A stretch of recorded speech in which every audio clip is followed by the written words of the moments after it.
Welcome to Telugu classes by Purnima. ఈరోజు వీడియోలో పంచపాషాణాల గురించి తెలుసుకుందాం.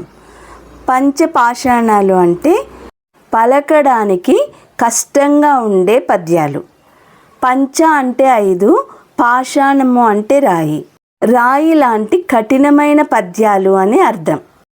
5 పద్యాలలోని మొదటి 4 పద్యాలు పాల్కురికి సోమనాథుడు గారు వ్రాసిన బసవ గీతామృతంలోనివి. అంటే పాల్కురికి సోమనాథుడు గారు రచించారు. ఇప్పుడు చెప్పబోయే పద్యం మహాకవి కాళిదాసు గారు రచించారు. మహాకవి కాళిదాసు భోజరాజు ఆస్థానంలో చెప్పిన 5 పద్యాలలో ఈ పద్యం ఒకటి.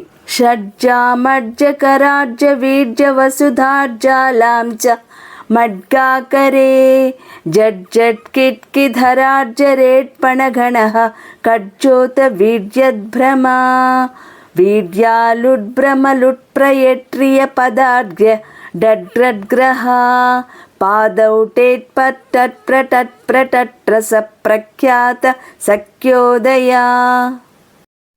భోజరాజు ఆస్థానంలో 3 పండితులు ఉండేవారు. వారు ఏకసంధాగ్రహి, ద్విసంధాగ్రహి, త్రిసంధాగ్రహి. ఎవరైనా కవులు వచ్చినప్పుడు వారిని కలవనిచ్చేవారు కాదుట. కాళిదాసు వచ్చి ఏకసంధాగ్రహి మాట్లాడుతున్నప్పుడు డా అక్షరము, జా అక్షరము సరిగా చెప్పట్లేదని గ్రహించారట. ఆ 2 అక్షరాలు వచ్చేలాగా ఈ పద్యాన్ని చెప్పారట.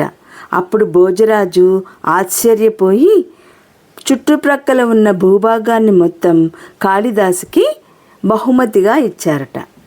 ఈ పద్యంలో ఉన్న భావం ఏంటంటే హరిహరులు, హరి అంటే విష్ణుమూర్తి, హరులు అంటే శంకరులు. వీరు శివతాండవం చేస్తున్నప్పుడు శివుని పాదం గురించి చెప్తున్నారు. మేరు పర్వతం చేసే జడ్జట్ కిట్కి అనే శబ్దం వచ్చిన సందర్భంలో కుమారస్వామి, వినాయకుడు, గ్రహాలు, సూర్యుడు అన్నీ కూడా భయపడిపోయాయి. ఇంకా భూమిపై ఉన్న ప్రతి ప్రాణి కూడా భయపడిపోయింది.